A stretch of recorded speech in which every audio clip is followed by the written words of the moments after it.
placez votre confiance dans la parole, vous ne pouvez jamais, jamais, jamais être déçus. Amen. Voilà, jamais.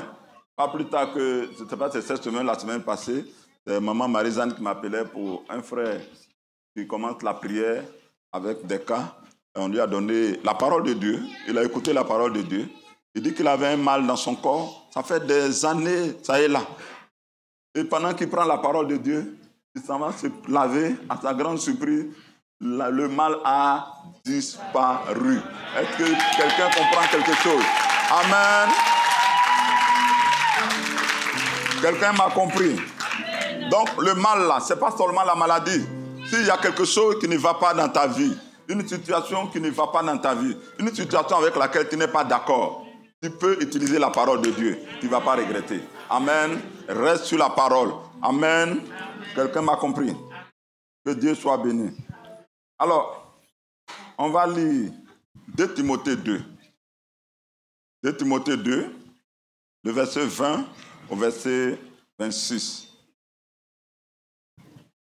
2 Timothée 2, 20 à 26. Je lis. Dans une grande maison, il n'y avait pas seulement des vases d'or et d'argent, mais il y en avait aussi de bois et de terre. Les uns sont des vases d'honneur et les autres sont d'un usage vil. Si donc quelqu'un se conserve pur, en s'abstenant de ces choses, il sera un vase d'honneur, sanctifié, utile à son maître, propre à toutes bonnes œuvres. Fouille les passions de la jeunesse et recherche la justice, la foi, la charité, la paix, avec ceux qui invoquent le Seigneur d'un cœur pur. Repousse les discussions folles et inutiles, sachant qu'elles font naître des querelles. Or, il ne faut pas qu'un serviteur du Seigneur ait des querelles. Il doit au contraire avoir de la condescendance pour tous, être propre à enseigner, doué de patience. Il doit redresser avec douceur les adversaires dans l'espérance que Dieu leur donnera la repentance pour arriver à la connaissance de la vérité et que, revenus à leur bon sens, ils se dégageront des pièges du diable qui s'est emparé d'eux pour les soumettre à sa volonté. Amen. Amen. Que revenus à leur bon sens, ils se dégageront des pièges du diable, s'est emparé d'eux pour les soumettre à sa volonté. Alléluia. Alors, ce matin, nous allons continuer avec notre enseignement sur vaincre les pièges des ténèbres, partie 2. Amen. Vaincre les pièges des ténèbres. Alors, le texte que nous venons de lire nous informe que dans une maison, et je dirais particulièrement dans la maison d'un roi, amen, dans une maison, il y a différents types de vases. Dans une maison, il y a différents types de vases. Alléluia. Il y a des vases qui sont utiles, des vases qui sont mis à part, des vases qui sont mis à part pour un usage particulier. Alléluia. Ces vases-là sont appelés des vases d'honneur, des vases qu'on ne met pas sur la place publique, des vases qui ne sont pas à la portée de monsieur et madame tout le monde. Ce sont des vases de valeur. C'est le cas des vases en argent ou des vases en or. Alléluia. Lorsque vous allez dans la maison d'un roi, vous allez voir, en tout cas si le roi a l'argent, vous allez voir qu'il y a des coupes qui sont souvent en or, il y a des vases qui sont en or. Et ces vases-là, on les fait sortir que lorsqu'il y a une situation particulière. On les fait sortir que lorsque la personne qu'on reçoit mérite d'être honorée. Est-ce que quelqu'un me comprend? Ces vases-là sont mis à part pour un usage particulier. Lorsqu'il y a des événements particuliers. Par contre, à côté de ces vases d'honneur, des vases de valeur, vous avez toujours dans la même maison des vases qui sont en bois, des vases qui sont de terre, et pour notre époque, on pourrait ajouter des vases en verre. Amen. Alors, ce type de vases ont souvent peu de valeur. Et la valeur qu'ils ont fait qu'on peut les apporter à toute occasion. C'est-à-dire, on s'en va à table pour manger, on prend ces vases, on s'assoit, on mange. On est en train de faire quelque chose où on a un événement, on reçoit même des enfants, on prend ces vases, on les donne. C'est des verres qu'on peut casser, c'est des vases qu'on peut casser, et puis ça ne va pas quelque part. Alléluia. Alors, c'est une image que l'homme de Dieu utilise sous l'inspiration du Saint-Esprit pour nous parler de la réalité des 2 types d'enfants qui sont dans la maison de Dieu. Alléluia. 2 types de personnes dans la maison de Dieu. Il y a d'un côté ceux qui sont mis à part, ceux qui sont consacrés, ceux qui sont sanctifiés, ceux que Dieu a mis à cœur de se mettre à part pour être utilisés pour des événements particuliers, pour être utilisés pour être une bénédiction. Alléluia. Ceux dont la vie bénit les multitudes. Est-ce que quelqu'un me suit ce matin? Donc, il y a d'un côté ceux-là qui sont mis à part pour un usage noble, un usage utile. Et puis, à côté, vous avez ceux qui sont d'un usage inutile. Ceux qui sont des chrétiens problématiques. Ceux qui sont des enfants à problème. Est-ce que quelqu'un me comprend? Alléluia. Vous allez rencontrer ce genre de personnes dans la maison de Dieu. Des chrétiens, là où la Bible dit « L'Esprit de l'Éternel est sur moi. Dieu m'a oint pour annoncer de bonnes nouvelles et guérir ceux qui ont le cœur brisé. » Mais eux, on a l'impression qu'ils ont été oints pour annoncer que de mauvaises nouvelles. Quand vous les rencontrez, il n'y a jamais de bonnes paroles dans leur bouche. Tout ce qu'ils vont dire, tel a fait ceci, tel a fait cela, tel a fait ceci, tel a fait cela. Il y a telle chose. Quand ils sont au travail, ils amènent le désordre dans le travail. Quand ils sont à la maison, ils amènent le désordre dans la maison. Quand ils sont en famille, ils amènent le désordre dans les familles. Est-ce que quelqu'un me suit? À l'église, même là, c'est pire. Que Dieu nous garde de telles personnes. Amen. Alors, parmi ces personnes-là, il y a encore 2 groupes. Il y a ceux qui sont les fils de l'adversaire et puis il y a ceux qui sont des enfants de Dieu mais qui se sont trompés de travail, qui se sont trompés de destinée. Alléluia. Il y a ceux qui sont les fils de l'adversaire, comme Jésus nous dit dans Matthieu 13, versets 37 à 43, dans la parabole que vous connaissez bien, la parabole de l'ivraie. Matthieu 13, 37 à 43. Ici, Jésus est en train d'expliquer le sens de la parabole de l'ivraie. Amen. Amen. Il va expliquer que par rapport à cette parabole, qu'un homme avait un champ. Et pendant que ses serviteurs dormaient, un ennemi est venu et il est venu s'aimer dans ce champ des mauvaises graines, l'ivraie. Et l'ivraie a grandi avec le blé. Et les serviteurs sont allés dire à leur maître, comment se fait-il qu'on a trouvé des mauvaises herbes dans le champ? Est-ce que nous n'avons pas semé des bonnes semences? Il dit si, mais certainement c'est un ennemi qui est venu. Il est venu pendant que les serviteurs dormaient, il est venu semer des mauvaises semences. Et le maître dit, laissez l'ivraie et le blé croître ensemble. Quand viendra le moment de la moisson, nous allons arracher d'abord l'ivraie. Alléluia.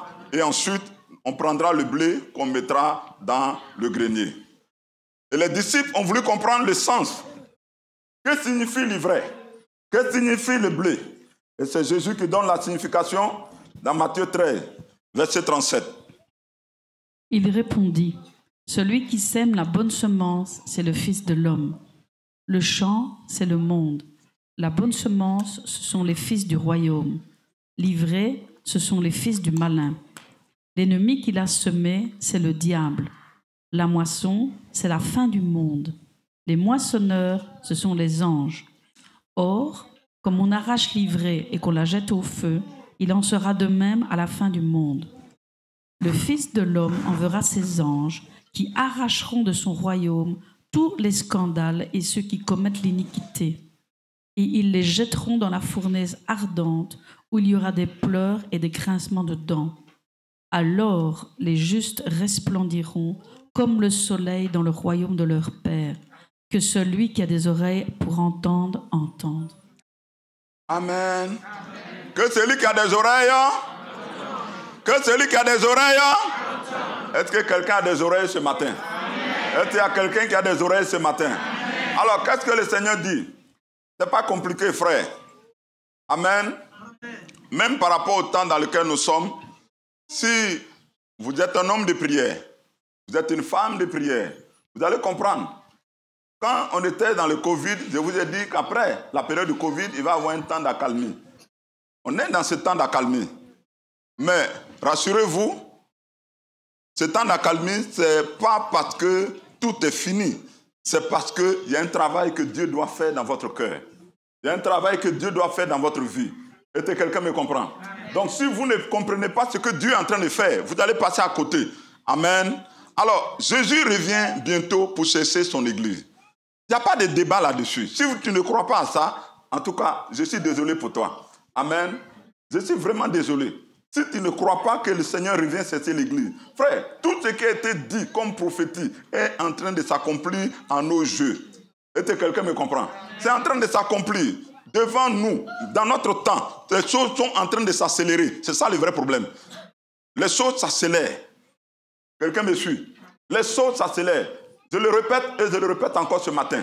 Le vrai problème de notre monde n'est pas le problème de la vaccination. Les chrétiens sont axés sur la vaccination. Est-ce que la vaccination, c'est la marque du diable? Est-ce que la vaccination, c'est la marque du diable? La vaccination ici, là, ce n'est pas la marque du diable. Est-ce que vous me comprenez? Ce n'est pas la marque du diable. Mais c'est le caractère obligatoire du vaccin qui est le problème. Parce que le caractère obligatoire, quand nous aurons tous fini de nous vacciner, ça ne va pas s'arrêter là. Il y a une autre obligation qui va venir. Mais c'est cette obligation-là qui va poser problème. Est-ce que quelqu'un me comprend? C'est ça qui va poser problème. Parce que le monde est en train de libérer sa liberté. Le monde est en train de céder sa liberté. À cause de la peur, à cause de tout ce qui a été fait dans le monde. Est-ce que quelqu'un me comprend? Mais c'est fait sciemment. Nous partons vers une autre obligation. Prenez Apocalypse. Personne ne pourra vendre ni acheter s'il ne porte la marque. C'est vers cette obligation que le monde va. Maintenant, il faut que l'Église se prépare. Le problème, quand on parle aux chrétiens, ils pensent qu'on blague. Non. On était à la convention à Abidjan, et plutôt à Saint-Fra, en Côte d'Ivoire. Je leur ai dit, en 2018, je pressais et je vous ai dit, préparez-vous. Il y a des moments difficiles qui vont arriver. Ça ne va pas aller loin. Ce n'est pas quelque chose qui va arriver, en tout cas, longtemps. Préparez-vous, préparez-vous. L'Église, préparez-vous. Quelque chose va arriver. On ne sait pas quoi, mais quelque chose va arriver. Quand on regarde le parcours de ce monde, on va vers un obstacle. C'est comme un train qui est en pleine allure. Donc, ceux qui conduisent ne maîtrisent plus rien. Eux-mêmes ne peuvent pas vous dire où on va. Quelqu'un me comprend? Donc, c'est vraiment malheureux quelqu'un qui place sa confiance dans ce monde. Est-ce que quelqu'un me suit? Tout peut s'embouler à tout moment. Donc, préparez-vous. Quand le Covid est arrivé, je vous ai dit, ça avait commencé en Chine. Allez prendre nos prédications du 31 décembre 2019. Je vous ai dit, la Chine est atteinte. Nous, on est ici, on est en train de s'amuser. On est ici, on est en train de... On ne pleure plus. Chrétiens, église, au lieu de pleurer pour la Chine, au lieu que nous soyons maîtris pour tout ce qui arrive en Chine, nous sommes ici, on est tranquille, on n'a aucun problème, tout va bien pour nous. Nous, on est à l'aise. Les Chinois sont en train de mourir. On nous montre à la télévision comment les gens tombent. Ils marchent dans la rue, tombent. Des gens pourris dans les maisons. Et nous, l'église, on ne pleure pas, on ne prie pas, on est tranquille. Nous sommes en Europe. Nous sommes au paradis. Frère, on n'est pas encore au paradis. Amen. Il y a un malheur quelque part et l'église ne prie pas. Il y a un malheur quelque part et l'église ne sent pas le besoin de se lever et de se préparer. Je vous ai dit, préparez-vous. Et c'est arrivé. Mais avant que ça n'arrive, j'étais dans une retraite de prière. Le Seigneur m'a dit, comment déjà à faire en sorte que l'église commence à se mettre en ligne. Ils sont là. Je les ai réunis, j'ai dit, commencez déjà à faire le culte en ligne. Quand on a commencé à préparer le culte en ligne net, boum, le décret est sorti, toutes les églises sont fermées. On était prêts pour ça. Amen. Amen. Donc, à Saint-Fra, je leur ai dit, maintenant que nous, en Europe, les églises sont fermées, beaucoup d'églises ont été fermées définitivement. Ce que vous ne savez pas, il y a beaucoup d'églises à Bruxelles, à cause de cette crise. Parce que quand vous ne pouvez plus payer vos salles, les chrétiens sont dans la nature, on ne sait pas où ils sont. Surtout si tu n'as pas engendré d'enfants fidèles. C'est dans les problèmes que tu vas te rendre compte qui est vraiment ton fils en Christ. Ils sont ceux qui ont vraiment compris ton message. Donc beaucoup sont à la maison, ils ne s'occupent plus de savoir si leur église mange, leur église vit, comment on paye les salles. Les pasteurs ont été obligés de céder les salles. Tout ce qui lui est sale. Ça a été une grande catastrophe. Est-ce que quelqu'un me comprend? Amen. Ça a été une très grande catastrophe. Maintenant, je leur ai dit, vous voyez ce qui se passe en Europe. Et vous dites, nous on est en Côte d'Ivoire, on est à l'aise. On est en Afrique, on n'est pas concerné par le Covid. J'ai dit, vous mentez vous-même. Ce que vous voyez en Europe doit vous interpeller pour commencer. Je leur ai dit déjà commencer à faire les cultes en ligne. Commencez ça maintenant. Les MZN en Abidjan ont commencé les cultes en ligne. Ils sont là. Tous les 22 ans, on est en ligne, on prie. J'ai dit, faites les cultes en ligne. Parce que si demain, on vous dit l'église ferme, vos éléments sont déjà en ligne. N'attendez pas que ça arrive. L'église doit être prophétique. On doit voir les choses avant qu'elles arrivent. Il y en a qui ont pris au sérieux. D'autres ont dit non. Peut-être que le pasteur devient paranoïaque. En Afrique, ici, tout va bien. Comment les choses... Frère, cette semaine, un décret est sorti en Côte d'Ivoire. Un décret plutôt est sorti en Côte d'Ivoire où ce n'est plus possible d'aller supermarché sans passe sanitaire. Quoi? Sans passe sanitaire. Et bientôt, même dans les lieux publics sans passe sanitaire, ça va arriver. Mais si vous êtes préparés, vous pouvez faire face à ces choses. Est-ce que quelqu'un me comprend? Voilà. Maintenant, le temps d'accalmie là, dans lequel, maintenant parlons de nous. Dieu nous a donné le temps d'accalmie là. C'est le temps où vous devez maintenant maximiser votre connaissance de Dieu. C'est le temps où l'Église doit maximiser. Enfant de Dieu, cesse à connaître Dieu comme jamais.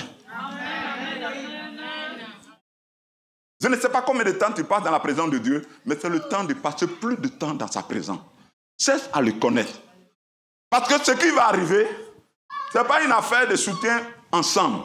Jusque-là, on a pu se soutenir parce qu'il y avait la possibilité de nous réunir et de passer des moments ensemble. Mais ce qui va arriver là, c'est ta foi personnelle. Si tu ne le connais pas, tu ne tiendras pas. Est-ce que quelqu'un me comprend? Si tu n'as pas de vraie relation avec Dieu, tu ne tiendras pas. C'est le temps de cultiver une vraie relation avec Dieu. Ne soyez pas superficiel dans votre relation. Tu viens dimanche à l'église, tu pries. Mais à la maison, tu n'organises plus de prière. Tu viens dimanche à l'église, tu ouvres ta Bible, tu lis les versets. Mais à la maison, de lundi jusqu'à dimanche, pas un seul jour où tu prends ta Bible pour permettre à Dieu de te parler. Ce n'est pas bon. Quelqu'un me comprend? Alléluia. Donc pour le monde, les temps difficiles arrivent. Mais pour nous, les enfants de Dieu, ces temps ne seront pas difficiles. Est-ce que quelqu'un me comprend? Voilà. Je ne suis pas là ce matin pour te faire peur. Je suis là ce matin pour dire, celui qui connaît Dieu, même dans la vallée de l'ombre de la mort, Dieu sera avec lui. Il marchera, il traversera la vallée. Il sera avec toi. Les amis de David, plutôt de Daniel, qui connaissaient Dieu, bien-aimés, se sont retrouvés dans le feu. Là où tous les autres enfants des races royales ont accepté de se prosterner devant la statue de Nebuchadnezzar. Ils n'étaient pas 4. La Bible dit les jeunes des races royales. Ils ont été pris à leur famille. C'était plusieurs quand ils sont arrivés. Et tous, ils ont grandi dans la loi. Et tous ont été enseignés concernant le Dieu d'Israël. Mais dans l'épreuve, il y a 4. Quelqu'un me comprend? Il y a 4 qui ont dit à Nebuchadnezzar, tu peux me tuer, tu peux faire ce que tu veux, mais nous ne nous prosternerons pas devant ta statue. Nous n'accepterons pas la marque du diable. Nous ne nous prosternerons pas. Si tu veux, fais ce que tu veux. Notre Dieu nous délivrera. Même s'il arrivait qu'il ne le fait pas, nous ne nous porterons pas quand même. Tu peux le dire parce que tu le connais. Quelle relation as-tu avec Dieu? Quelle relation? Est-ce que quelqu'un me comprend? Amen. Quelle relation? La vie chrétienne superficielle, je vous demande pardon, sortez dedans. Les chrétiens, surtout les hommes, toute votre foi, c'est vos femmes. Faites attention. Oh non, elle prie beaucoup. Et toi, tu ne pries pas aussi. Prier là, c'est ton totem. C'est ton totem? On t'a dit qu'il n'y aura que les femmes au paradis? Dieu te veut au paradis aussi. Amen. Tu Tu as reçu l'Esprit de Dieu. Quelqu'un me comprend? Alléluia. Est-ce que quelqu'un me comprend? Amen. Donc, le Seigneur est en train de nous parler d'une réalité qui va se passer dans la fin des temps. Et c'est ce qui est en train de se passer actuellement. Amen. Il y a eu un temps où l'Église a connu de grands réveils. De grands réveils. Maintenant, dans une période où l'Église est en train de dormir. L'Église est en train de dormir. On est dans un temps de sommeil spirituel. Tout ce que vous voyez, oui, réveil ici, réveil là, c'est de l'amusement spirituel. On est là, prophétie, prophétie, prophétie. Les gens sont là, ils vivent dans le mal, ils vivent dans le péché. Vous ne voyez pas les péchés. Tout ce qui vous intéresse, tu vas voyager. Dieu m'a montré que tu vas faire comme ceci. Dieu m'a montré que tu vas faire cela. Frère, ne trompez pas les gens. Un couple aux États-Unis, ils ont reçu un bishop qui est venu. Il a prophétisé sur l'homme de Dieu, un prophète. Dieu me montre que tu seras l'homme que Dieu va élever dans sa génération. Tu seras un instrument de Dieu aux États-Unis, dans cette ville. Or, ce monsieur battait sa femme. Et l'homme de Dieu n'a pas vu ça. Quand on voit tout, hein, mais on ne voit pas ce qui va t'amener au paradis. On ne voit pas ce qui va te disqualifier. Moi, c'est ce qui me pose problème. Dieu m'a montré que tu vas voyager. Dieu m'a montré, est-ce que c'est ça qui est le plus important? Ce monsieur battait sa femme. On n'a rien vu. On lui a dit simplement que Dieu va t'élever. Dieu fera de toi quelqu'un de très important dans la ville. Il a cru. 2 semaines après, la femme en avait marre. Elle dit, elle va quitter le foyer. Et lui, pour son honneur, pour ne pas qu'elle quitte, il a tué sa femme.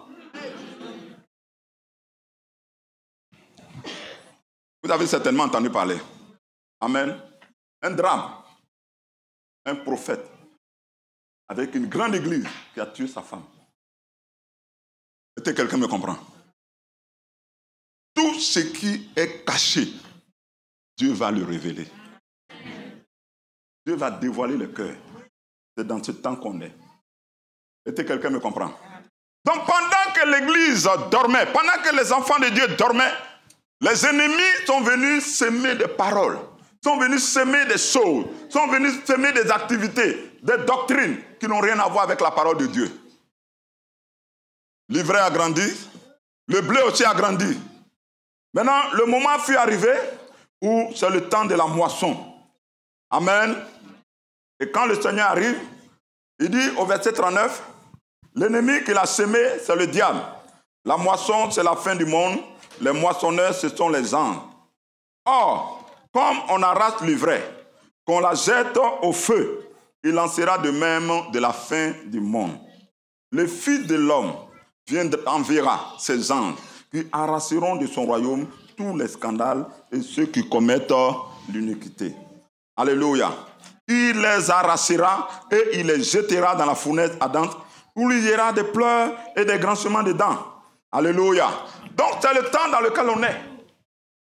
La calmie là. Bien aimé, Dieu est en train de nous aider à ce que chacun puisse le connaître. Mais ceux qui ne veulent pas de Dieu, leur cœur va se dévoiler. Ceux qui ne sont pas vrais, leur cœur va se dévoiler. Beaucoup, à cause du Covid. Oh non, je vais aller à l'église, je vais servir Dieu, parce que j'avais peur de la mort. Maintenant, c'est passé. Tu veux toujours aller à l'église? Est-ce que tu veux toujours aller à l'église? Est-ce que tu veux toujours te servir Dieu? Quelqu'un me comprend? Donc beaucoup ont pris des décisions dans la peur. Maintenant que la peur est passée, quel est l'état réel de ton cœur? Quelqu'un me suit? C'est ce travail que Dieu est en train de faire. Dieu parle à sa cœur ce matin. Dieu parle à son peuple dans cette période. Alléluia. Amen. Mais pendant que Dieu est en train de préparer son église, il est en train aussi de séparer de son église tout ce qui est ivraie. Et je parle ici dans le texte, l'ivraie est appelé les fils du malin. Le verset 38 dit le champ, c'est le monde. La bonne semence, ce sont les fils du royaume. L'ivraie, ce sont les fils du malin. Amen. Dieu sépare les fils du malin de son peuple. Est-ce que quelqu'un me comprend? Il sépare les fils du malin, c'est-à-dire ceux qui aiment les scandales, les ouvriers de l'iniquité, des personnes qui, malgré toutes les interpellations du Saint-Esprit, ne peuvent jamais parvenir à la repentance. Quelqu'un me suit? C'est le travail que le Saint-Esprit est en train de faire actuellement. Amen. Est-ce que quelqu'un a compris quelque chose? Il est en train de séparer. Il met un principe de séparation entre ce qui est sacré et ce qui est profane. Il met actuellement la différence entre les enfants de Dieu obéissant à sa parole et ceux qui se disent enfants de Dieu, mais qui sont des instruments de discorde et de scandale. Quelqu'un me suit? La destinée de tout fils du diable, c'est l'enfer. Que Dieu nous en garde. Alors, ces personnes, en réalité, ils ne peuvent jamais se convertir. Alléluia. Ils ne peuvent jamais se convertir parce qu'ils ne se sont jamais convertis. Ce qui fait leur spécialité, c'est le désordre. Ce qui fait leur spécialité, c'est les conflits. Ils ne peuvent parvenir à la repentance. Ce n'est pas d'eux que je parle ce matin. Donc, parmi les vases vils, il y a ce groupe-là, les enfants du diable. Ceux-là, il faut les laisser dans leur coin. Amen. Ils ne se sont jamais convertis, ils ne se convertiront jamais. Ne perdez pas votre temps avec eux. Amen. Ils ne sont jamais convertis. Ils n'ont jamais connu Christ. Amen. Ils ont été semés, ils sont réveillés, ils sont dans l'église. Et leur rôle, c'est de déstabiliser, détruire. Et leur rôle, c'est de détruire les chrétiens, détruire la foi des chrétiens. Quand vous les voyez, toute parole qui sort de leur bouche, c'est des paroles qui détruisent les gens. C'est des paroles qui annulent la foi des gens. Quand vous les approchez, vous perdez votre foi. Quand vous êtes dans leur environnement, vous n'avez plus l'envie de vous consacrer. Ce sont des instruments de l'iniquité. Est-ce que quelqu'un me comprend? Et le Seigneur, actuellement, dans toutes les églises, il est en train de les arracher, l'un après l'autre. Amen. Ce n'est pas d'eux que je parle. Ceux dont je parle ce matin, c'est le deuxième groupe. Le deuxième groupe des instruments vils. Ceux-là sont des enfants de Dieu. Ils ont connu Dieu. Ils se sont convertis. Au départ, ils ont commencé bien. Est-ce que vous me comprenez? Et pendant qu'ils étaient dans la course pour aller prendre, accomplir leur destinée, en cours de route, il y a une distraction qui s'est posée. Quelque chose s'est passé, ils sont sortis de la voie. Ils ont commencé à courir en contresens. Or, avant, ils couraient pour venir dans ce sens. Maintenant, ils courent pour aller dans l'autre sens. Mais ils ne savent pas qu'ils ont changé de direction. Ils sont sincères, mais ils sont sincèrement dans l'erreur. Est-ce que quelqu'un me comprend? C'est de ceux-là que le Seigneur m'amène à parler ce matin. Il s'agit des chrétiens qui ont perdu le sens de leur vie. Ils ont perdu leur vision de départ. Il s'agit des croyants qui ont été séduits par l'adversaire. Il s'agit des personnes qui sont tombées dans les pièges de l'adversaire. Et aujourd'hui, quoique avant, tous les rêves, c'était de voir Christ être honoré, Christ être glorifié, mais aujourd'hui, toutes les vies n'est que problème, querelle, problème et querelle. Verset 23. Amen. De 2 Timothée 2, que nous avons lu. Il a dit, repousse les discussions folles et inutiles, sachant qu'elles font naître des querelles. Il ne faut pas qu'un serviteur du Seigneur ait des querelles. Il faut le souligner. Il ne faut pas qu'un serviteur du Seigneur ait des... Ça doit être un repère pour vous. Un véritable homme de Dieu, un enfant de Dieu, c'est un enfant de paix. Heureux ceux qui procurent, ils seront appelés fils de Dieu. Heureux ceux qui procurent la paix. En fait, revenons aux fondamentaux de l'évangile. Je pense qu'on est allé à une autre direction. Aujourd'hui, les chrétiens ne peuvent pas s'arrêter pour savoir est-ce que je cours dans le chemin que le Seigneur a tracé ou je cours dans une autre voie. Tu es chrétien. Tu es spécialisé dans les querelles. Tu es spécialisé dans les disputes. Tu es spécialisé dans les discordes. Tout ce qui te procure, c'est querelle, discorde. Tu n'es pas un instrument de paix. Partout où tu es, il y a un problème. Arrête-toi. Ne dis pas le problème, c'est les autres. Le problème, c'est toi, mon frère. Le problème, c'est à ton niveau. Pourquoi? Parce que tu es un enfant de Dieu. Et quand on est enfant de Dieu, il y a des choses qu'on peut faire. Il y a des choses qu'on ne peut pas faire. Il y a des choses qu'on ne peut pas faire. Vois un homme qui est en train de mater à 4 pattes. Bon, on peut croire qu'il est en train de jouer, mais que ça comme ça, tous les jours, matin, midi, soir, lundi, jusqu'au vendredi, samedi, dimanche, tout le temps, 4 pattes dans le bus, 4 pattes pour aller au travail. Qui va trouver normal? Mais non. Vous êtes sûr qu'il va bien? Il ne faut pas que l'homme de Dieu ait des querelles. Nous sommes des enfants de paix. Nous sommes des enfants de paix. Vous devez avoir votre logo, votre marque. Est-ce que vous me comprenez? Quand nous pensons à Adidas, ça nous donne quoi? Mais quel type de marque? Les 3 traits. Quand on dit Adidas, tu penses tout de suite aux 3 traits. Est-ce que vous me comprenez? Adidas, 3 traits. Parce que c'est les marques de référence. Mais on dit Adidas, et puis toi tu penses à Panthère. C'est sûr que tu n'es pas trompé de logo.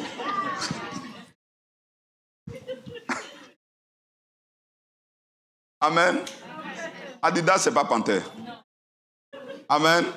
Autant un enfant de Dieu ne peut pas être un enfant de trouble, un enfant de querelle. Ce n'est pas possible. En fait, le monde a changé. Hein? Le monde a sérieusement changé. Sérieusement.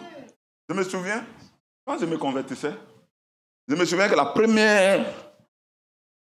le premier jour où je suis arrivé à l'église, un dimanche, à la fin du culte, ils ont fait une annonce. Et l'annonce là, c'était la BCAO, la Banque centrale de l'État d'Afrique de l'Ouest, qui cherchait, je crois, un travailleur ou un agent de la caisse. Mais les caractéristiques, c'est que ça devait être un chrétien. Et ils ont dit au pasteur de ne pas l'annoncer haut, mais de le dire dans les églises, pour ne pas que ça frustre les autres. Parce qu'ils ont remarqué que les chrétiens travaillent bien, mais on ne peut pas le dire. Ils sont intègres, on ne peut pas le dire. Mais c'est eux qu'on cherche. Est-ce que vous me comprenez? Et moi, j'étais un ancien musulman, je venais d'arriver, et puis j'ai dit, waouh! Donc les chrétiens là, ils sont différents quoi. Et c'est vrai. Amen. Alléluia. Ils sont différents. Et c'est ça un enfant de Dieu. Dans ton lieu de travail, tu dois être différent. Amen. Où les autres pensent comment ils vont créer des problèmes au patron. Où on va créer des problèmes. Non, ça ne va pas. Enfin, c'est pas compliqué. Tu n'aimes pas, il faut démissionner. Il faut démissionner. À l'église, oh Seigneur, alléluia. Mais c'est toi qui les mené des grèves à ton travail.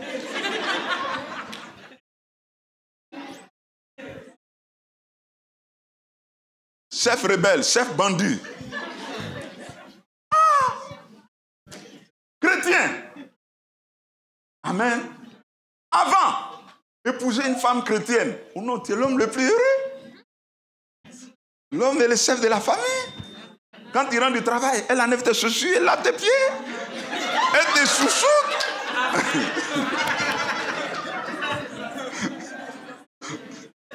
Amen. Hein, chérie, tu es fatigué? Viens, je te fais un bon massage. Et puis, tu es gâté.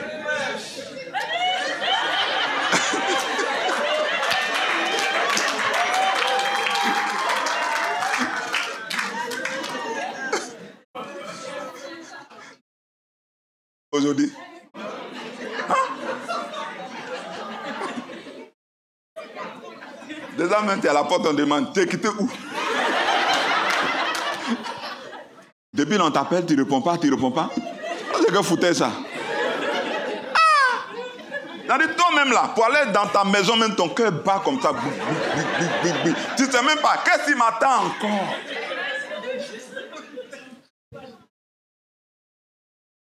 Alléluia. Repousse les discussions folles et inutiles. Car il ne faut pas que l'homme de Dieu, le serviteur de Dieu, ça parle de toi. Tu es au service de Dieu. Et des querelles. Ce n'est pas notre marque.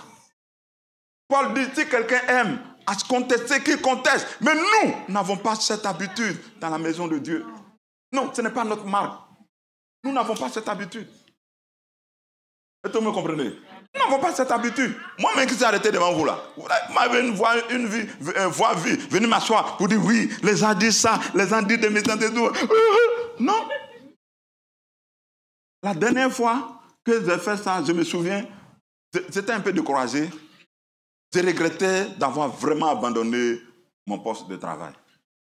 Honnêtement, parce que j'ai vu une méchanceté parmi les chrétiens. Mais une méchanceté qu'on ne peut même pas nommer. Je n'ai même pas vu ça dans le monde. Je dis, mais si c'est comme ça, est-ce que ça vaut la peine? Seigneur, je n'ai pas encore décidé mon doctorat. Je veux encore retourner à l'université pour aller enseigner. Ça ne sert à rien. Je me fatigué. Je vais rester dans une affaire où on va me prendre pour n'importe quoi, n'importe qui, pour rien, alors que je n'ai rien fait de mal. Et les gens racontent, mais tu ne peux pas te défendre. Les gens racontent, mais tu ne peux rien dire. Les gens te disent des méchancetés, mais tu ne peux rien dire. Jusqu'à ce que le Seigneur me parle, me console. Je ne regrette pas d'être resté. Parce que quand je te vois, je suis content.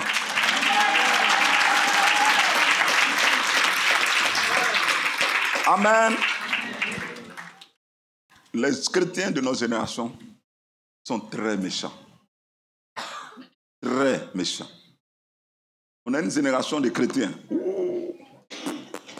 Je crois que même Satan, même parfois, vient s'asseoir pour regarder les chrétiens l'inspirer en termes de méchanceté. C'est-à-dire qu'ils sont tellement ingénieux. Quand ils font des trucs comme ça, ils disent waouh.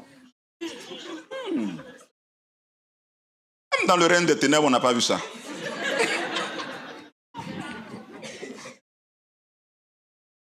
Amen. Amen. Bien-aimé, un enfant de Dieu est un enfant de paix. Amen. Il ne faut pas que l'homme de Dieu ait des querelles. Amen. Nous ne sommes pas censés être des personnes qui créent des conflits. Bien-aimé, dans les familles. Je parle à quelqu'un ce matin.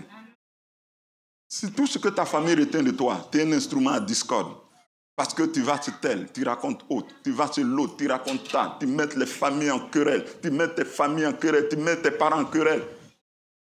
C'est pas bon. C'est pas du tout bon. Est-ce que quelqu'un me comprend? Tu t'es trompé de destinée. Tu t'es trompé de travail. Amen. Tu es un enfant de paix. Est-ce que quelqu'un me comprend? Nous ne sommes pas des instruments de discorde. Nous ne sommes pas des instruments à conflit. Amen. C'est pour ça que quand j'ai vu qu'il y avait des conflits, j'avais l'envie de laisser... Je n'aime pas les parades, je n'aime pas les conflits. J'aime dire que j'étais dans mon coin et puis Dieu m'a dit, c'est mon peuple en ami. Je n'ai pas dit de venir servir, hein. Rassurez-vous. Les gens rêvent, vous voulez être pasteur. Moi, je n'ai jamais rêvé d'être pasteur. Ça n'a jamais été mon rêve. La preuve, quand j'ai commencé le ministère, j'ai fait 5 ans avant de mettre le mot pasteur. Même si mon passeport aujourd'hui, quand tu regardes, c'est écrit docteur, agronome et puis pasteur. Je vais bientôt enlever docteur agronome là. Quand je vais renouveler. Mais j'étais fier d'être docteur, pas d'être pasteur. Parce qu'il y a trop de mauvais témoignages sur les pasteurs. Donc quand quelqu'un voit un pasteur, tout de suite, ah voilà les escrocs là. Ah voilà ceux qui braillent, voilà. Frère, tout le monde n'est pas escroc. Pourquoi tu vois tout le monde en escroc?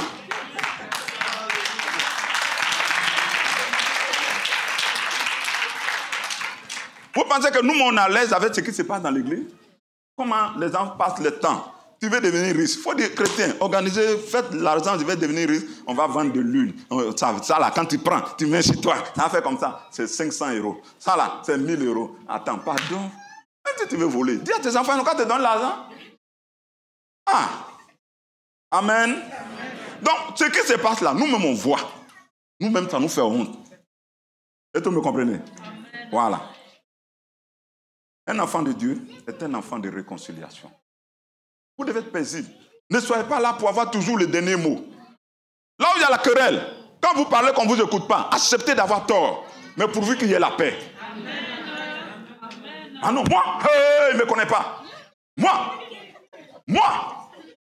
Moi là. Non, ça ne se passera pas comme ça. On a qu'à faire quoi? Est-ce que quelqu'un me suit? Ça ne se passera pas comme ça. Comment? Sois un agent de paix. Je viens apporter mon aide. Vous ne voulez pas? Je me retire. Je ne suis pas fâché. Pourvu qu'il y ait la paix. Quelqu'un me comprend? Voilà ce qui devait nous caractériser. Pourquoi? Parce que Jésus nous a donné le ministère de la réconciliation.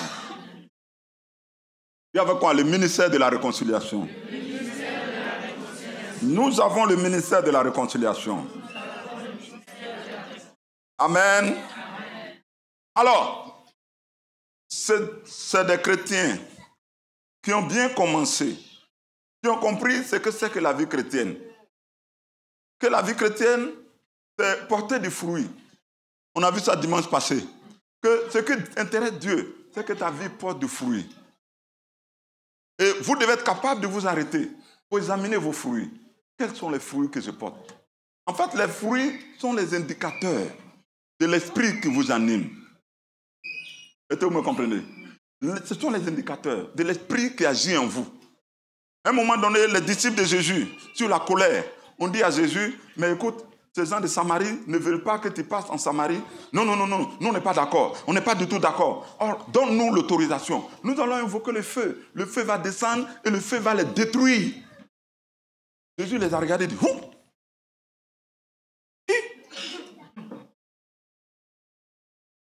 vous venez d'où? Ah bon? Est-ce que vous savez c'est quel esprit qui vous anime? Le Fils de l'homme est venu pour sauver ce qui est perdu. Est-ce que quelqu'un me comprend? Il n'est pas venu pour détruire. Est-ce que vous savez c'est quel esprit qui vous anime? Amen. J'ai l'habitude de dire, je ne parle pas à vous qui êtes là ce matin, mais je parle à ceux qui me suivent sur Internet. Vous qui me suivez sur Internet, si vous sentez en vous l'esprit de dispute, l'esprit de querelle, ce n'est pas bon. Ce n'est pas l'esprit de Dieu. Ça ne dépend pas de ce que tu fais comme miracle. Et en fait, c'est ce que les gens ne comprennent pas. Non, moi Dieu m'utilise. Frère, ça ne veut rien dire. Je le dis toujours. Si vous croyez à mon ministère, à cause des miracles, vous êtes dans l'erreur. Si tu crois à mon ministère à cause des miracles, tu es dans l'erreur. Tu dois prendre le temps, examiner les fruits. Je suis avec toi. Ça fait plus de 12 ans en Namur. Qu'est-ce que tu as vu comme fruit? C'est sur ça que tu dois te baser. En sachant qu'un homme, au plus tard, 6 mois, il va dévoiler son cœur. C'est pour ça que je dis aux gens que quand vous voulez vous marier, vous comprenez? Ne vous précipitez pas. Quelque chose, tu vas rester avec ça à vie. Ça sert à quoi de te courir vite? Aïe. On se marie pour la vie. Ça ne sert à rien de vous précipiter. Prenez votre temps. On a eu un gars qui est arrivé à l'église. Il dit qu'il veut marier une soeur. Quand il est venu, chaque fois qu'il me voit, oh, apôtre, apôtre. Les gens comme ça, quand vous les voyez, ce ne sont pas des gens clairs. Amen. Donc quand il te salue là, il est comme ça. Et toi tu dis c'est l'humilité, c'est pas l'humilité. Chaque fois, je reçois un SMS. Franchement, le message aujourd'hui m'a fait du bien. Vraiment, vous êtes un grand homme de Dieu. Il faut raconter seulement. Moi, je te regarde, tu es venu chercher femme, non? Il faut te chercher. Aïe. Donc, qu'est-ce qu'on fait? C'est 6 mois. On vous examine, on regarde. Vous allez prier. Je ne dis pas 6 mois, vous n'êtes pas fiancés. Hein? Vous êtes dans les procédures de prière. Vous allez consulter Dieu. Qu'est-ce que Dieu me dit concernant la femme là? Qu'est-ce que Dieu me dit concernant l'homme? Et puis vous priez. Et puis Dieu va dévoiler le cœur. 4 mois. C'est le même. Toujours souriant, toujours gars, vraiment propre. 5 mois. Waouh. 5 mois, 2 semaines. Waouh. 5 mois, 3 semaines. Waouh.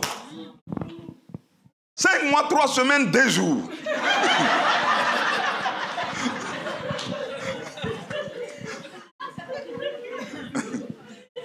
Un mardi, j'ai fait l'enseignement. sur la présence du Saint-Esprit, j'explique que Jésus-Christ est Dieu. Et qu'on ne peut pas adorer Dieu avec les images. Ce n'est pas possible. Vous n'avez pas vu l'image de Dieu. Vous ne pouvez pas utiliser une image pour dire que ça, c'est l'image de Dieu. C'est de l'idolâtrie.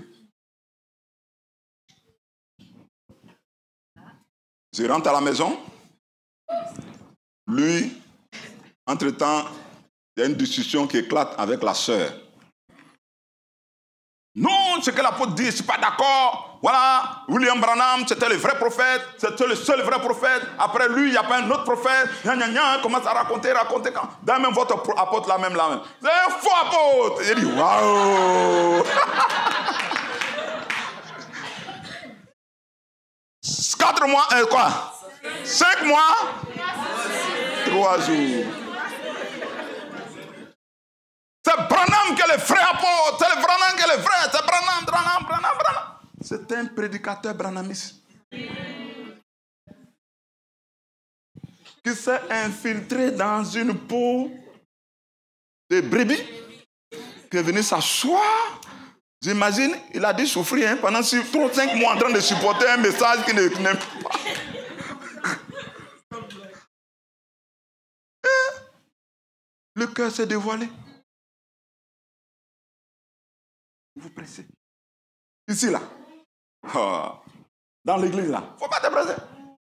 On a un gars comme ça aussi. Le monsieur est venu. Il dit, il veut marier une soeur. Il n'a pas de problème. Vraiment, il aime la soeur, il est toujours entre ses ailes, blablabla. Ok, il n'y a pas de problème. Viens à l'église. Amen. Viens à l'église. Ils sont venus. Dimanche, en plein culte, pendant que je pressais, il dit, on a jeté le feu sur lui. C'était un Européen. Il est devenu rouge. L'ancienne salle, notre première salle là, il est sorti en courant. Il allait s'arrêter devant une poubelle de démons. Il a arrêté là-bas.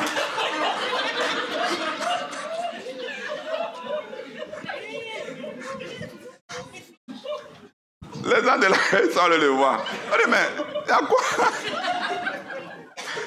Je ne mets pas mon pied là-bas. Il ne met pas mes pieds là-bas. On dit, il y a quoi là-bas? Il dit, non, on a versé piment sur moi.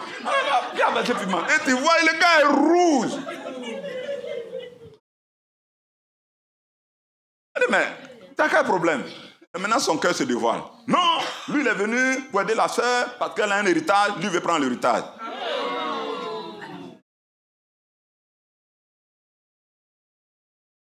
Alléluia. Frère, aimez Dieu. Je parle à quelqu'un ce matin. Amen. Alléluia. Amen. Aimons réellement la présence de Dieu. Ça va vous faire du bien. Même des gens vont venir en affaire avec vous. Ils viennent dans l'intention de vous enarquer. Ils vont vous regarder et puis vous disent, je suis venu pour t'enarquer. Et puis toi même tu dis quoi? Ah non, c'est pas ce que je voulais dire. Hein. C'est sorti. Amen. Amen. Que Dieu vous bénisse. Amen. Ne vous trompez pas de combat. Un enfant de Dieu est un enfant de paix. Un enfant de Dieu est un enfant qui travaille pour présenter des fruits qui glorifient son Père. Et Dieu veut voir nos fruits. Des fruits de justice. Des fruits d'amour. Est-ce que quelqu'un me suit ce matin? Dieu aime ça. Alléluia. Mais il arrive malheureusement que certains tombent dans le piège de l'adversaire et ils se retrouvent en train de travailler contre Dieu. Ils se retrouvent en train de travailler contre l'œuvre de Dieu. Ils se retrouvent en train de travailler contre des frères et des sœurs. Et ils ne se rendent même pas compte eux-mêmes. Regardez le texte. Il dit, dans 2 Timothée 2 que nous avons lu, Amen. Il dit, verset 24, il ne faut pas qu'un serviteur du Seigneur ait des querelles. Il doit au contraire avoir de la condescendance pour tous, être propre à enseigner, doué de patience. Il doit redresser avec douceur les adversaires. Voilà quelqu'un qui était un enfant de Dieu, mais qui aujourd'hui se comporte comment? un adversaire. Oh, qui est l'adversaire? Il est enfant de Dieu. Il aimait Dieu. Son rêve, c'était que Dieu soit glorifié. C'est de voir l'œuvre de Dieu aller de l'avant. Mais comme il a perdu la vision, le voici en train de se comporter comme un adversaire. Quelqu'un qui passe son temps, il est comme un opposant dans la maison de Dieu. Il se plaint de tout. Des discussions folles, des discussions inutiles, des querelles. Passer son temps à accuser les gens sans preuve. Toujours mettre les gens en conflit, mais tout en étant enfant de Dieu. Tu t'es trompé. Amen. Est-ce que quelqu'un me comprend? Tu t'es trompé, tu es tombé dans le piège de l'adversaire. Alléluia. On a commencé à voir les pièges que l'ennemi utilise souvent contre les enfants de Dieu.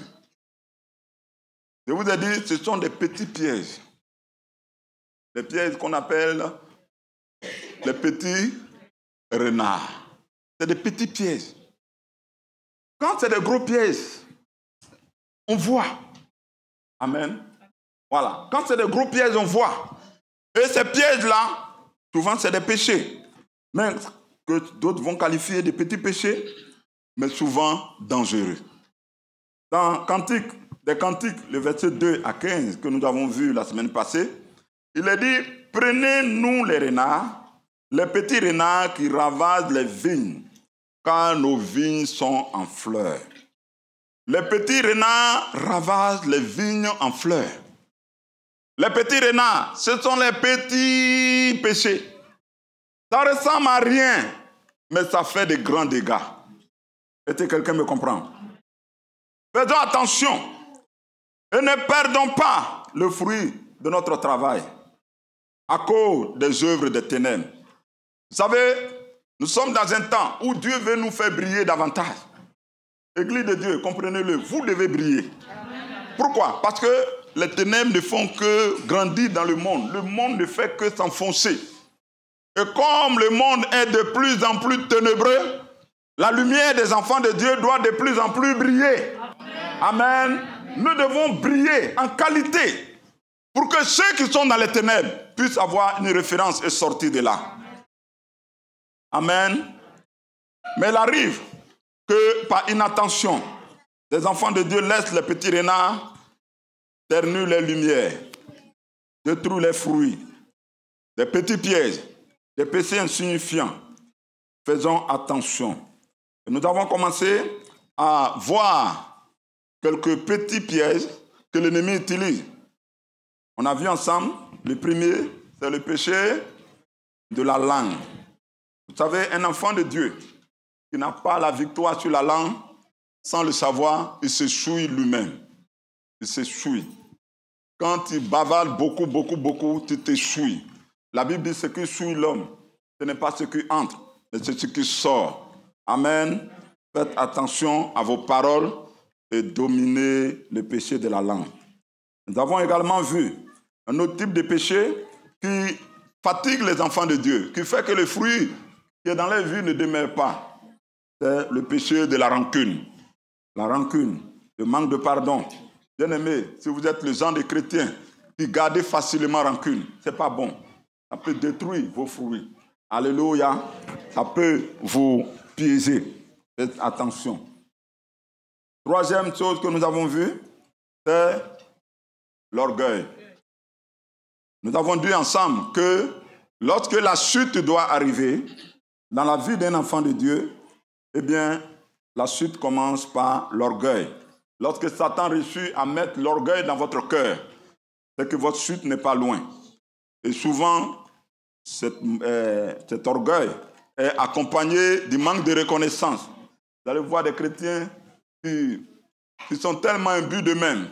Non, je suis ce que je suis par la grâce de Dieu. Je ne me dois à personne.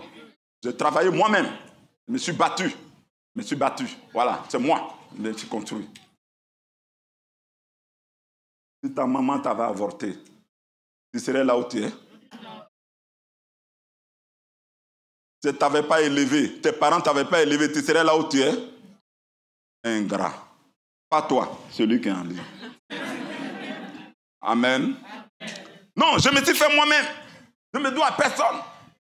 Je me suis battu. J'ai réussi. Frère, ta chute n'est pas loin. Est-ce que quelqu'un me comprend?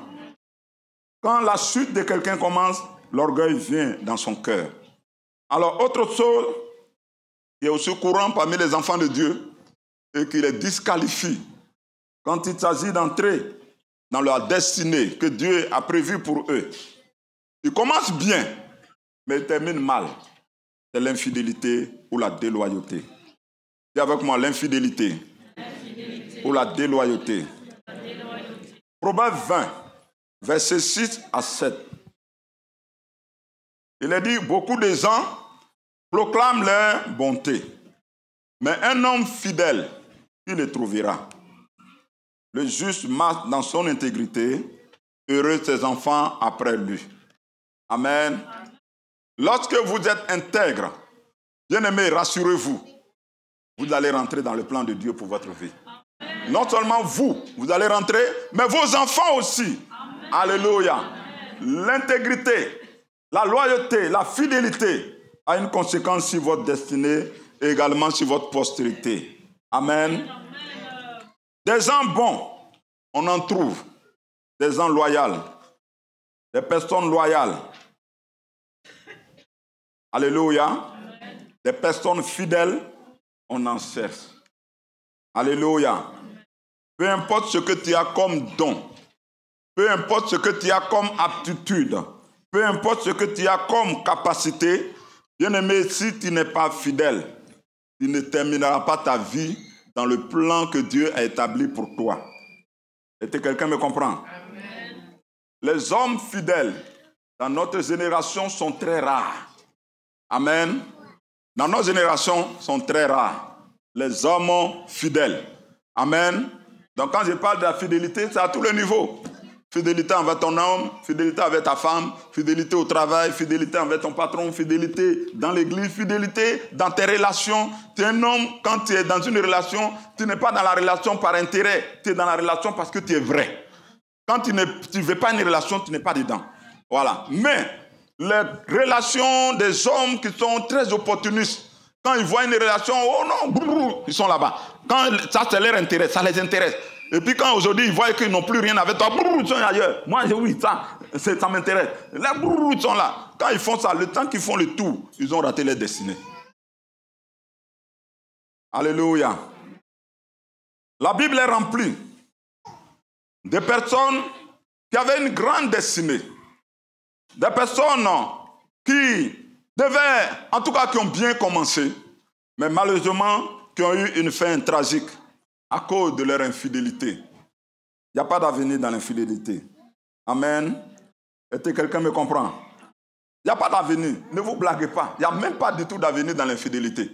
Amen. Et l'homme infidèle, tôt ou tard, tu vas finir dans la confusion. Le problème, ce n'est pas quand est-ce que ça va arriver. On sait que ça va arriver. Amen. Est-ce que quelqu'un a compris quelque chose? Voilà. Donc, il faut mettre de l'ordre à ce niveau. Amen. Le premier cas, c'est Saül, le roi Saül. Voici un homme grand, beau, ayant de grandes aptitudes, de grands potentiels, qui avait bien commencé, mais à la fin, il a été disqualifié. Il a été disqualifié à cause de son infidélité. Alors, l'infidélité de Saül, c'est un peu comme l'infidélité de beaucoup de chrétiens. Voilà pourquoi j'insiste là-dessus ce matin. Beaucoup de chrétiens, un peu comme Saül, aiment Dieu. Et je crois que Saül aimait Dieu. Pour vous montrer comment cet homme aimait Dieu, il avait fait un serment que celui qui goûtera la nourriture avant qu'ils aient exterminé les ennemis, que cette personne sera mise à mort. Il a fait le serment. Et il s'est trouvé que son fils, qu'il aimait le plus, Jonathan, avait goûté à un rayon de miel. Et quand le problème s'est posé, on a dit à Saül, voilà, la personne qui a mangé, c'est ton fils. Le sort a été lancé et le sort est tombé sur Jonathan. Vous pensez que Saül a dit non, comme c'est mon enfant, on laisse tomber. Il dit non, non, non, Jonathan mourra. Même si c'est mon enfant, J'ai fait un serment devant Dieu, cet enfant doit mourir. C'est Israël qui s'est levé pour dire non. C'est lui qui a apporté la délivrance, il ne mourra pas. Ils l'ont défendu. Pour dire que c'est un homme qui aimait réellement Dieu. Comme vous, vous aimez Dieu. Mais son problème, c'est quoi? Chaque fois que Dieu lui dit de faire quelque chose, si Dieu lui dit de faire 100, il fait 80, il fait 60, il fait 70. Pour lui, il a fait, mais pour Dieu, il n'a rien fait. Est-ce que vous me comprenez? Pour lui, il a fait, mais pour Dieu, il n'a rien fait. Parce que Dieu a un problème ou a un principe. Le principe de Dieu, c'est tout ou rien. Est-ce que vous me comprenez? Il dit soit tu es bouillant, soit tu es froid. Soit tu es bouillant, soit tu es froid. Mais si tu es tiède, je te vomis. Je te pose la question. Ta vie chrétienne, elle est bouillante? Elle est bouillante? Alléluia. Soit tu es froid, soit tu es bouillant. Mais tiède, Dieu n'est pas dedans. Donc quand Dieu dit fais 100, il dit oui. Vous savez, Dieu préfère même des gens qui disent non. Quand Dieu dit faire, il dit non, je ne fais pas. Et puis Dieu même va cesser à le convaincre. Et le jour qu'il est convaincu, il va faire. Et il va bien faire. Amen. Mais quand quelqu'un qui dit oui, je vais faire, mais qui ne fait jamais totalement ce qu'il doit faire, une telle personne, le Saint-Esprit a un problème avec lui. Quelqu'un me comprend? Alléluia. Dieu ne partage pas sa gloire. Amen. Voilà pourquoi il veut un cœur qui est tout entier à lui. Pas à moitié. Tu aimes Dieu, c'est bien. Mais est-ce que ton cœur est tout entier à Dieu? Est-ce que Dieu est la raison de ta vie? Est-ce que quelqu'un me comprend? Il a été disqualifié à cause de son infidélité. Un autre cas, c'est Joab, le chef d'état-major de David. Son histoire est beaucoup triste. Chaque fois que je lis cette histoire, en fait, c'est la tristesse dans mon cœur.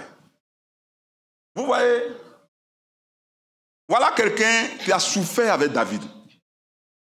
Il a souffert. Toutes les guerres qui étaient contre David, il était celui qui était devant pour combattre pour le roi. Il a exposé sa vie à cause de David. Il a souffert à cause de David. Il s'est battu. Il est resté à côté de David. Dans le désert, il était avec lui. Là où, quand Saül s'est levé contre David pour le combattre, où tout Israël le voyait comme un paria, comme un faux. On disait non, il s'est rébellé contre David, alors que Saül, alors que David ne s'est jamais rébellé contre Saül.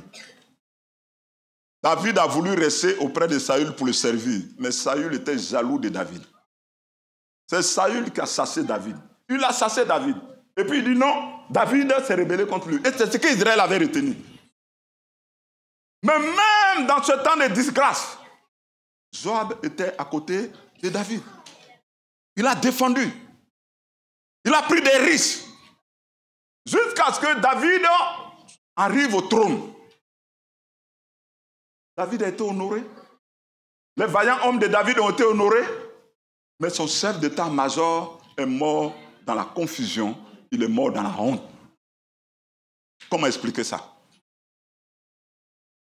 Tous ceux qui ont combattu avec David ont été honorés. Ils ont été honorés en Israël. Pour leur fidélité. Mais lui, il est parti dans la honte. Il est mort la tête couverte de sang. Est-ce que quelqu'un me comprend?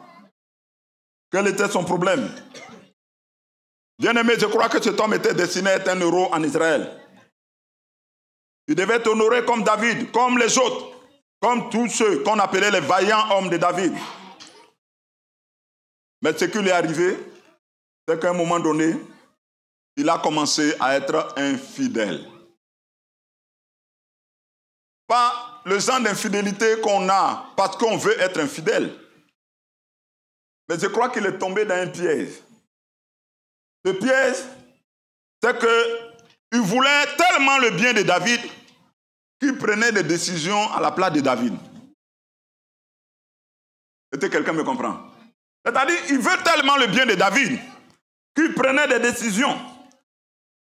L'une de ses premières trahisons, c'est quand David va se séparer d'Absalom, son fils, qui s'était rebellé contre son ordre. Absalom va tuer son frère. Et après avoir tué son frère, David a demandé qu'Absalom soit banni, chassé de sa présence. Joab le savait. Mais plus tard, il va travailler pour réintégrer Absalom dans la présence de David. Il croyait bien faire.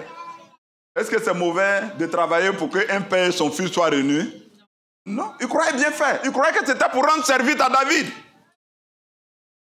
Mais David a dit, il faut bannir cet enfant. Il connaît le cœur de cet enfant.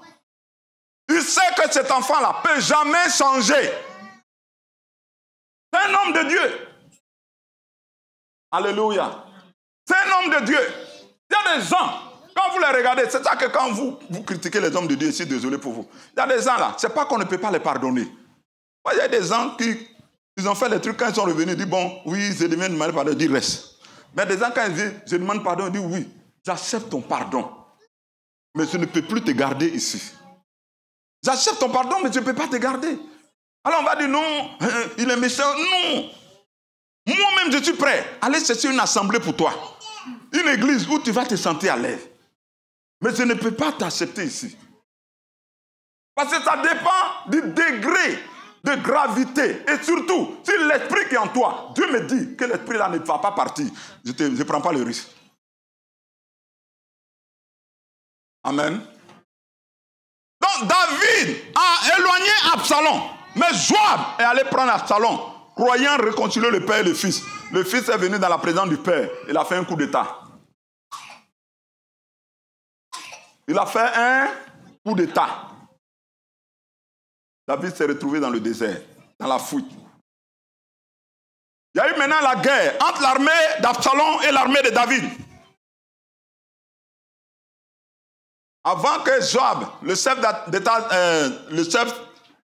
d'état-major, voilà, chef d'état-major, aille attaquer l'armée d'Absalom, David a appelé Joab devant toute l'armée d'Israël.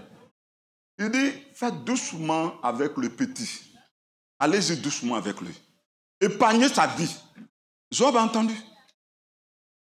Mais sur le champ de bataille, la Bible nous dit que les cheveux d'Absalom étaient accrochés dans les arbres. Les soldats d'Israël sont venus, ils sont passés à côté. Ils ont dit, c'est le fils du roi, nous ne portons pas la main sur lui, parce que le roi a dit, ne le touchez pas. Mais Joab est venu, il a pris un couteau, il a piqué au cœur de l'enfant, le tuant, contre l'ordre du roi. Laissez-moi vous dire, il ne l'a pas fait pour faire du mal à David dans sa tête. Il s'est dit, je t'ai laissé approcher, tu lui as fait du mal. Si je te laisse encore aller, tu vas lui encore faire du mal. Je ne te laisse pas partir. Il voulait le bien de David, mais c'était de l'infidélité. Quelqu'un me comprend? C'est pour ça que son histoire me fait mal. Parce qu'il aimait David. Il croyait sincère. Mais il ne voyait pas que ce qu'il faisait était de l'infidélité. Pour lui, c'est pour le bien du roi. C'est Absalom. On va le laisser encore revenir. La première fois, tu t'es éloigné. Il a éloigné de toi. C'est moi qui l'ai fait revenir. Il est venu. J'ai vu ce qu'il a fait. Cet enfant-là, je ne vais pas le laisser. Roi, je sais que tu l'aimes, hein, mais on ne va pas faire ça. Il a tué l'enfant. Infidélité. Petite infidélité. Petite infidélité. Petite infidélité. Ça commence toujours comme ça. Il y a une secrétaire à ton bureau. Tu es belle. Tu as des beaux gens. Non, c'est juste des appréciations. Hein? Bon, sinon, il n'y a rien. Hein? Il n'y a rien. Il n'y a rien. Il faut continuer. Il faut continuer. Amen. Ta propre femme, tu ne l'as jamais appréciée comme ça. Elle s'habille comment, tu n'as jamais vu. Mais quand tu arrives au bureau, c'est là que tes yeux s'ouvrent. Oh, tu as changé de coiffure aujourd'hui? Waouh, tu as de belles coiffures. Amen. Des petites infidélités. Ce n'est pas grave. Mais c'est grave. Ça va te conduire loin. Vous comprenez? Le roi a dit ne le tue pas. Il dit mais si je ne le tue pas, il va encore faire contre le roi. Il n'a pas tué à cause de lui-même, il a tué à cause du roi. Parce qu'il aimait le roi. Amen. Autre chose qu'il va faire, Abner. C'était le chef d'Israël, le chef d'état-major, puisque les deux, il y avait une division dans le royaume. Il y avait un groupe qui était du côté de Saül, et puis un groupe qui était du côté de David, un groupe qui était du côté de la maison de Saül, donc les enfants de Saül, ou l'enfant de Saül. Donc il y avait son chef d'état-major. Et puis, Joab et son équipe étaient du côté de David. Donc il y avait guerre entre les deux. Et un jour, le chef d'état-major du fils de Saül choisit d'aller se réconcilier avec David. Il va rencontrer David, il dit à David, ok, je suis venu, Dieu nous avait dit que c'est toi qui seras le roi. Nous sommes venus pour dire, ok, on va signer un traité de paix. À partir d'aujourd'hui, moi je ferai mon effort pour que tu aies tout le royaume. Il finit, il quitte David, il s'en va. Joab arrive, il apprend que Abner était dans la présence de David. Il était un ennemi avant. Mais il se trouve qu'il est venu se réconcilier. Mais pour lui, il reste dans la tête que cet homme est un espion. Il est venu espionner. Et en plus, il avait un problème avec lui, parce que cet homme avait tué son frère. Donc, il s'apprête à aller le tuer. David dit non, mais il part et il tue cet homme. Ça fait combien? Ça fait combien d'infidélités? 3 infidélités. Amen. Il a été avec David, mais n'est jamais resté fidèle. Et là, je parle à vous qui êtes les leaders, les responsables dans l'église. Si vous êtes dans une église, vous n'êtes pas fidèle. Tôt ou tard, vous sortirez de votre destinée. Ça commence par les petites. On te dit, fais ça, mais tu ne fais pas. Tu fais autre chose. On te confie une responsabilité. Au lieu de le faire fidèlement, non. Tu as d'autres choses. Tu as un plan B derrière. Tu ne vas pas rester dans ça. Dieu même va s'arranger pour te disqualifier. Parce que tu n'es pas fidèle. Est-ce que quelqu'un me comprend? Tu as des petites infidélités, mais qu'on finit par prendre un autre virage. Et là où il va prendre le grand virage, ça va se finir par une trahison. Dis avec moi trahison. Amen. Trop de petits détours. Quand tu fais un petit détour, ça fait quoi? Tu venais comme ça. Tu as fait un petit, et puis tu fais comme ça. Tu retournes par le chemin, et c'est ce qui s'est passé. Petite trahison, petite infidélité, ça s'est fini par une grande trahison. David est vieux. David est sur le point de mourir. David est là. Il est encore vivant. Assez âgé. Un de ses fils, qui est né après Absalom, se voyant l'aîné, qui doit hériter du trône, il a compris tout de suite que s'il ne joue pas son affaire, il n'aura pas le trône. Parce que Dieu avait prévu le trône pour Salomon. Alors, il va organiser une fête. Il va inviter les enfants du roi. Il va inviter des sacrificateurs. Il va même inviter Joab, le chef d'état-major de David. Joab sait en lui-même que c'est Salomon qui a été choisi.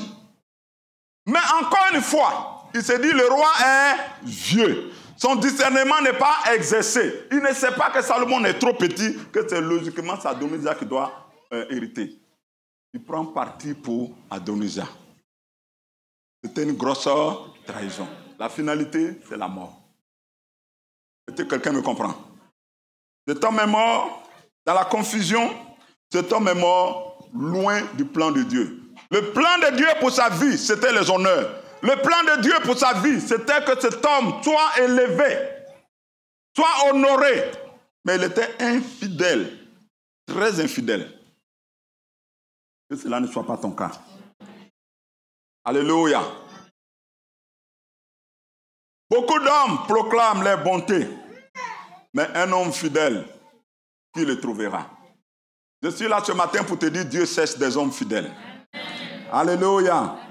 Dieu cherche dans notre génération des hommes fidèles.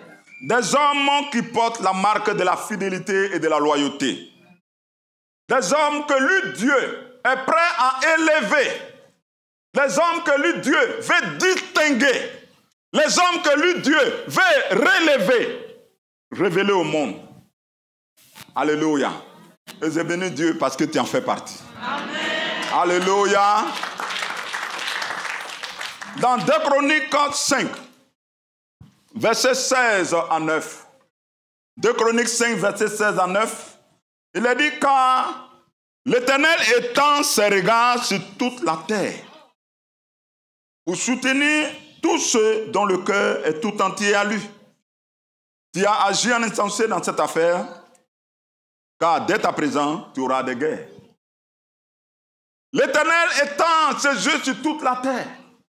Et j'ai une bonne nouvelle pour vous ce matin. Les caméras de Dieu sont braquées sur Namur. Alléluia. Donc il fouille dans Namur. Un homme, une femme dont le cœur est tout entier à lui. Un homme, une femme qui est loyale, fidèle. Et avec cette personne, il va faire des exploits.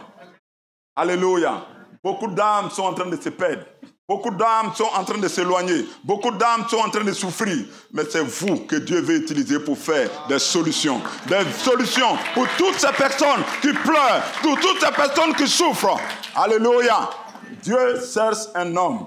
Dieu cherche une femme. Les yeux de l'Éternel sont braqués sur Namur, sur la Belgique. Dieu cherche des hommes dont le cœur est intègre. Alléluia. Des hommes qu'il pourra utiliser pour que toute la gloire lui revienne. Des gens qui ne partageront pas sa gloire. Alléluia. Qui feront tout pour que Jésus-Christ soit glorifié. Bien-aimé, examine ta fidélité à la lumière de la parole. Dieu cherche des hommes fidèles. Soyez fidèles, parce que c'est vous que Dieu va utiliser. Que la grâce de Dieu soit avec vous. Que sa bénédiction soit avec vous. Que sa faveur soit avec vous. Amen. Mon Dieu est bon. Mon Dieu est bon. Mon Dieu est bon. Chers téléspectateurs, que Dieu vous bénisse abondamment. Merci d'avoir écouté cette vidéo. N'oubliez surtout pas de vous abonner à notre chaîne YouTube intitulée Namur MGN via le bouton rouge situé en dessous de la vidéo. Et surtout, activez la cloche afin de recevoir une notification lors de la diffusion de toute nouvelle vidéo ou lors du démarrage d'un programme en direct à partir de notre chaîne. Vous pouvez aussi consulter à votre convenance le catalogue de vidéos et playlists disponibles sur notre chaîne YouTube Namur MGN. Si vous aimez l'un de ces messages, merci de liker et surtout de la partager à vos contacts. Le mur proclame Jésus-Christ. Vous pouvez également consulter notre site web www.eglismgn.org. Vous y trouverez entre autres informations la vision du ministère pour la guérison des nations et ses différents programmes et activités.